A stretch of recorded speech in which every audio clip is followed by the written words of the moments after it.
सावन मास की शुक्ल पक्ष की नाग पंचमी व्रत का था।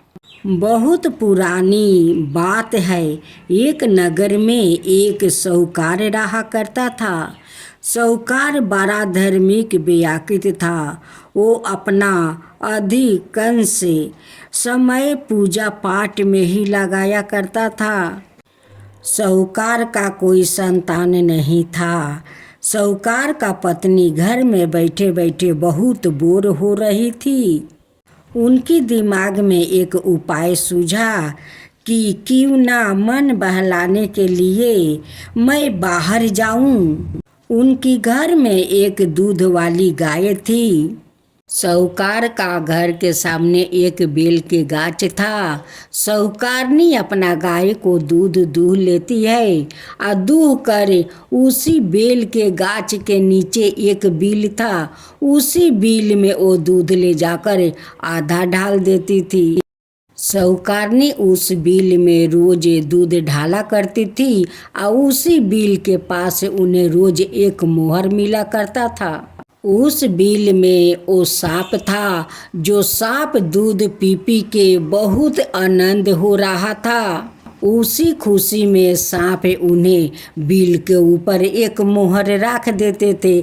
जब दूध ढालने जाती है तब मोहर उठाकर उस बिल में दूध ढाल देती है। ऐसे करते करते साहूकारनी के पास तो बहुत सारा मोहर जम गया था। एक दिन साहूकार जी वो बाहर गए हुए थे। अब साहूकार बाहर से लौट कर घर आते हैं। इधर साहूकारनी मोहर लेकर गन रही थी। उसी समय साहूकार जी आकर घर में समा जाते हैं। उस मोहर को देख लेते हैं तो साहूकार जी साहूकारनी से पूछने लगे कि इतना मोहर तुम्हारे पास कहाँ से आया है? तुम इतना सारे मोहर लेकर गन रही हो, ये कहाँ से इतना सारा मोहर तुम्हारे पास आ रहा है? साहूकारनी साहूकार से कहती है कि सुनो जी, आप आम खाओ, गुठली मत गिनो।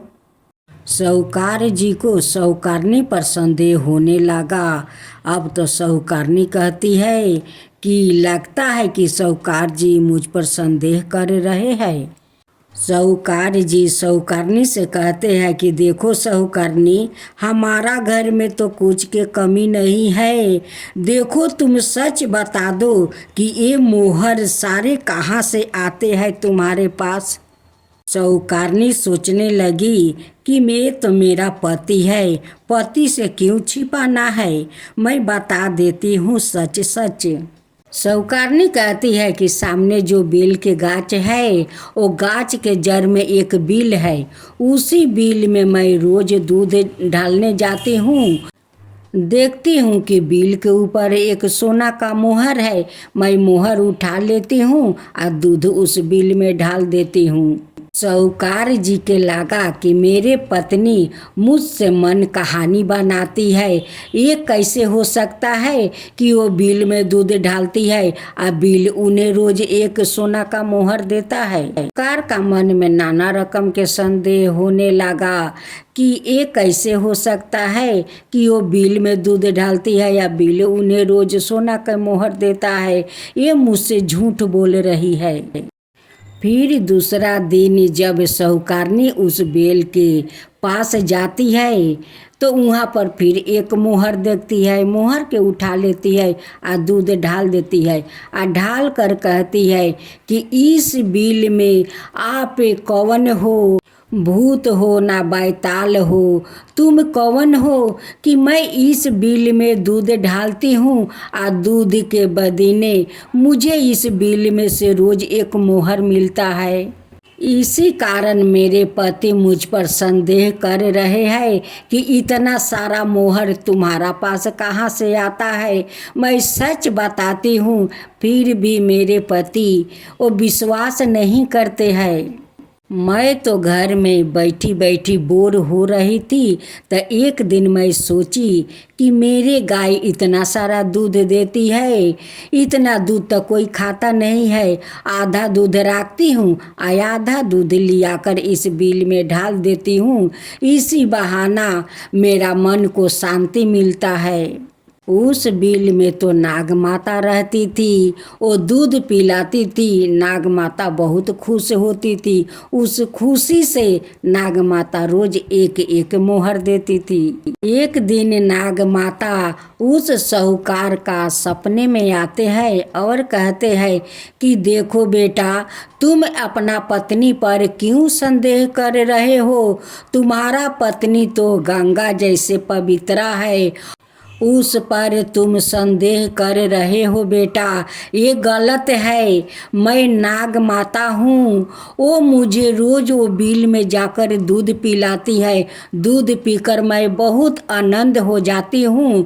उसी खुशी में बिल के ऊपर एक मोहर रख देती हूँ। वो मोहर उठा लेती है, अब बिल में दूध डाल देती है। मेरा पेट भर जाता है, मैं आनंद हो जाती हूँ। अगर कोई अगर भूख मिटाए तो वो खुशी से आशीर्वाद तो देगा बेटा। वो मोहर देने वाली मैं हूँ बेटा, मैं हूँ। देखो काल तो नाग पंचमी है, सभी लोग नाग देवता को पूजा करेंगे। तुम भी जाओ पूजा करो, खुशी खुशी से बेटा पूजा करो। नाग माता का दूध, खोई, केरा, फूल पान ले जाओ। नाग माता के खुशी खुशी से नाग पंचमी के दिन पूजा करो। तुम्हारा पत्नी सच बोल रही है बेटा, वो सत्य है, वो सत्य है। वो कभी झूठ नहीं बोलती है, वो सच बोलती है। उनकी बात के मान लो। और काले नाग पंचमी है, तुम दोनों मिलकर जाकर उस बेल के गाछ तर उस बेल के पास पूजा करो। कहकर अंतर ध्यान हो जाती है। जब साहूकार का आँख खुला तो देखता है कि सवेरा हो गया है और उनकी पत्नी कटोरा में दूध लेकर उस बेल के गाछ के तरफ जा रही है। उनकी पति पीछे पीछे आ रहे थे या सब देख रहे थे। उनकी पत्नी जाती है और उस बिल के ऊपर एक सोना का मोहर था, वो मोहर उठा लेती है और दूध सारा उस बिल में ढाल लेती है। अब तो साहूकार देख कर कहने लगे कि ये तो सच बोल रही है, ठीक है। तो बिल के पास से मोहर इन्हें मिला है और वो जो सपना में नाग माता आई थी वो सच बोल रही थी। ये तो सपना सच है। सचमुच के नाग माता मेरे सपने में आई थी। मैं अपना पत्नी के ऊपर संदेह कर रहा था। मैं कितना अधर्मी हूँ। मेरे मन में ऐसा सोच कहाँ से आ गया कि मैं अपना पत्नी पर संदेह करने लगी। देखो आज नाग माता ने आकर सपने में कहा कि तुम्हारा पत्नी गंगा जैसे पवित्रा है, उन्हें पाप मत लगाओ, उन पर संदेह मत करो। साहूकार जी अपना पत्नी से उस सपना के बात कहते हैं कि देखो साहूकारनी, सपने में नाग माता आई थी। ना जाने तुम पर मैं कैसे कैसे संदेह करने लगा था, लेकिन सपने में नाग माता आकर मुझे सब कुछ समझा दिया और सब कुछ बता दिया। वो जो मोहर देती है वो नाग माता तुम्हें रोज एक एक मोहर देती है।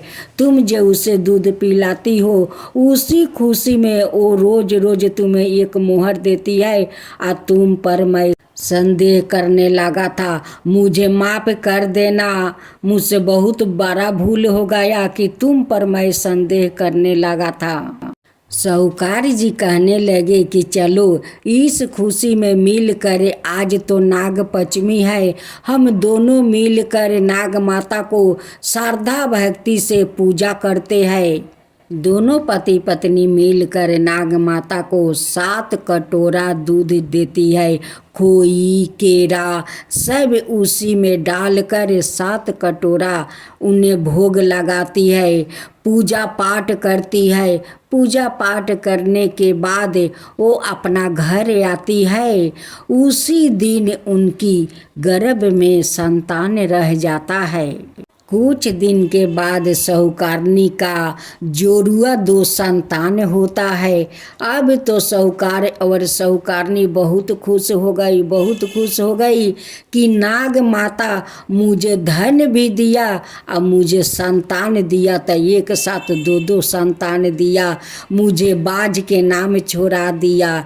हे नाग माता, जैसे आप मुझे माँ बना दी, बाजिन का नाम मिटा दिया, वैसे ही सब औरत के संतान दीजिए और सब का गोद भर दीजिए। उस दिन से दोनों पति पत्नी हर सावन मास के शुक्ला पक्ष के ओ नाग पंचमी के दिन वो दोनों मिलकर पूजा पाठ करने लगा।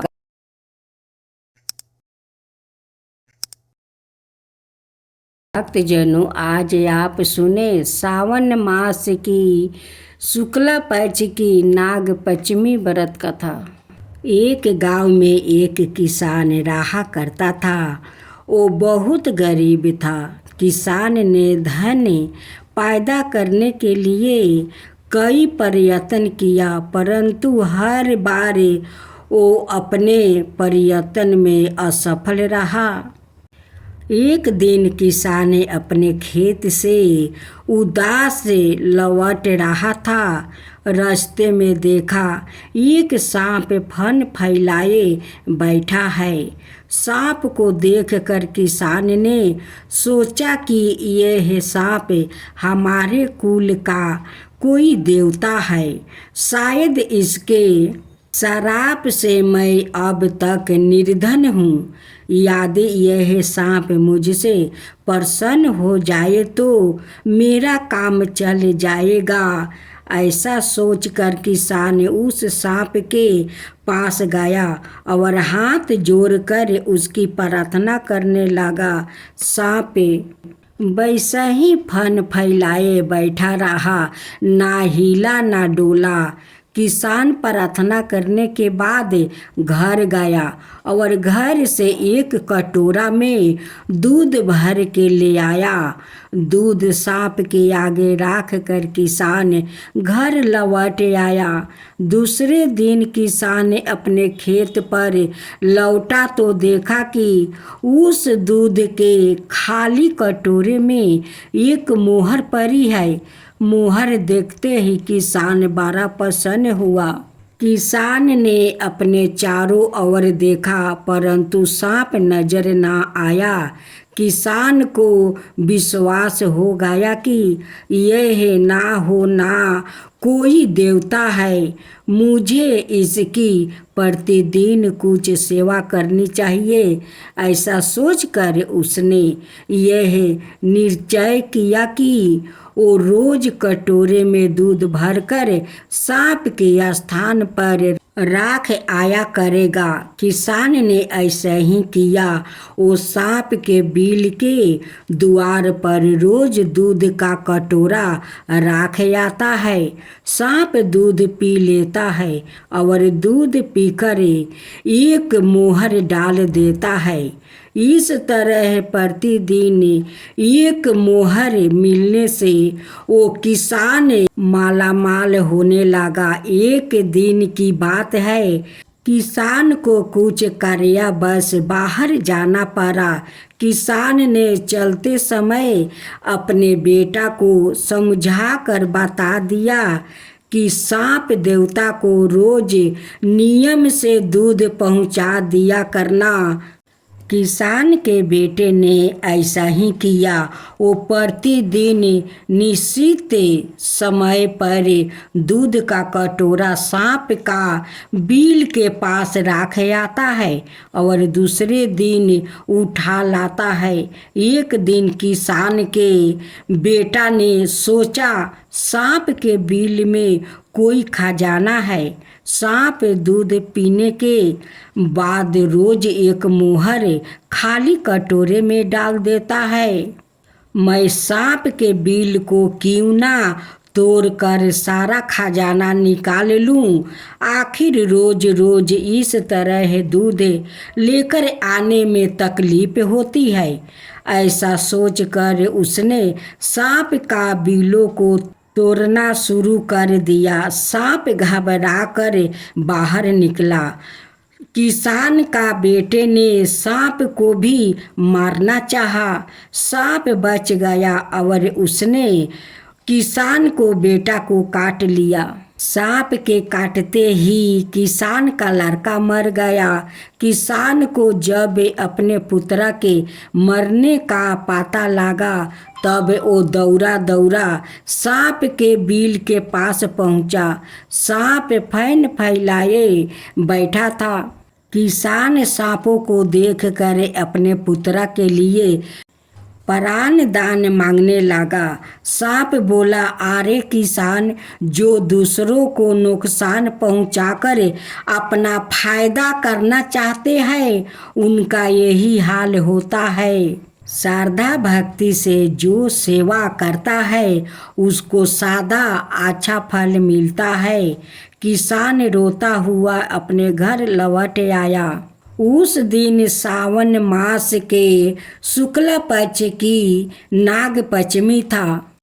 उस दिन किसान ने नाग देवता को दूध और खोई श्रद्धा भक्ति से चढ़ाया और हाथ जोड़कर विनती करने लगा कि हे नाग देवता, मेरा बेटा को प्राण लौटा दीजिए। मैं हर साल आपको ऐसे ही श्रद्धा भक्ति से दूध खोई खिलाऊंगा। नाग देवता को किसान पर दया आ गई। नाग देवता जाकर उनकी बेटा के सारे विष टान लिया और उनकी बेटा उठकर बैठ गया।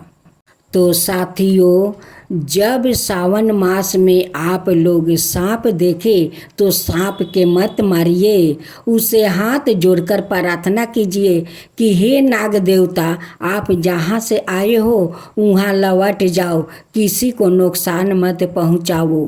सावन मास में सांप को देखकर भूल से भी नहीं मरना चाहिए। हे नाग देवता, जैसे आप उस किसान को रोज एक एक मोहर देकर माला माल कर दिया, वैसा ही सबका ऊपर कृपा कीजिए। हे नाग देवता, सबका ऊपर कृपा कीजिए। सभी लोग आपका ऊपर है, आप कृपा कीजिए। आप नहीं करेंगे तो कौन करेगा। आप सबका ऊपर कृपा कीजिए हे नाग देवता।